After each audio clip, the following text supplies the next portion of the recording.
সবচেয়ে কাছে হয় কক্সবাজার সমুদ্র সৈকতের লাবণী পয়েন্টে পর্যটকদের পদচারণা সবচেয়ে বেশি।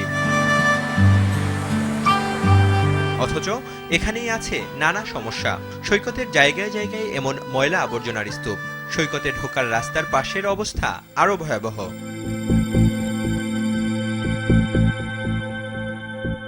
সৈকতের পাশের এই নালাই বলে এখানকার ড্রেনেজ ব্যবস্থার চিত্র।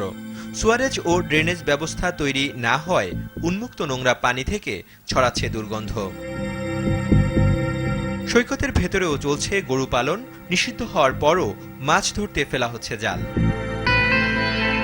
সমুদ্র সৈকতে গড়ে উঠেছে অস্থায়ী দোকান, যা নষ্ট করছে সৌন্দর্য। এছাড়া সৈকতের পাশে এভাবে গড়ে তোলা হয়েছে হোটেল মোটেল। ময়লা আবর্জনা দেখতে পারতেছেন, এখানে দেখেন সব জায়গায় ময়লা আবর্জনা পড়ে রয়েছে, কিন্তু পরিষ্কার কেউ নেই। আমি তখন যে এনভায়রনমেন্টটা দেখছি না, এখন আসলে এনভায়রনমেন্টটা নাই, এটা কমার্শিয়াল হয়ে গেছে। মানে দখল করা যে জায়গায় যে বাড়ি ঘর দোকানপাট এগুলো কোনো অ্যারেঞ্জ না, নোংরা লাগে। এটা সি বিচের সেটা হচ্ছে, এগুলো আরও পিছায় যে হতো। বালি বলেন, ব্যাংকক বা সিঙ্গাপুর সব জায়গায় দেখেছি ওদের মানে খুব প্রপার আর ওয়েল মেনটেন জায়গাগুলো। তা আমাদের তো সেরকম কোনো ওয়েল মেনটেন নাই। সৈকতে ময়লা আবর্জনার জন্য পর্যটকদের দায়ী করেন সৈকত পরিচালনা কমিটির সভাপতি। তিনি অবৈধ স্থাপনা উচ্ছেদে ব্যবস্থা নেয়ার কথা বলেন। দখল বলতে কি, একসময় তো এই বিষয়গুলি নিয়ে কোনো রেগুলেশন ছিল না। যে অবস্টাকলগুলো আছে সেগুলো উচ্ছেদ করতেছে, পর্যায়ক্রমে উচ্ছেদ করতেছে। এখন কিছু গভর্নমেন্ট আপনার আছে, রেস্ট হাউস আছে, সেই রেস্ট হাউসগুলো আমরা চেষ্টা করতেছি অন্যত্র স্থানান্তর করার জন্য। এটা হাইকোর্টের নির্দেশনা আছে।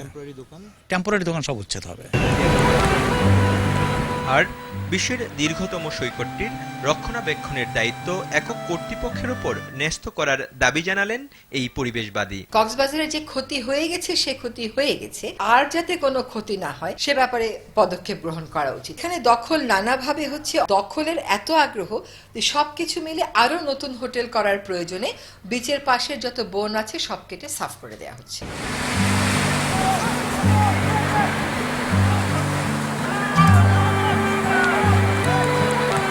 প্রাকৃতিক নান্দনিকতায় পূর্ণ বিশ্বের সবচেয়ে বড় এই সমুদ্র সৈকত নিয়ে শুধু দেশের নয়, বিশ্বের বিভিন্ন দেশের ভ্রমণ পিয়াসীদের মাঝে আগ্রহের কমতি নেই। কিন্তু এমন অব্যবস্থাপনা আর অনিয়ম চলতে থাকলে কেবল সৈকত তার সৌন্দর্যই হারাবে না, মুখ থুবড়ে পড়বে দেশের পর্যটন শিল্পের বিকাশও।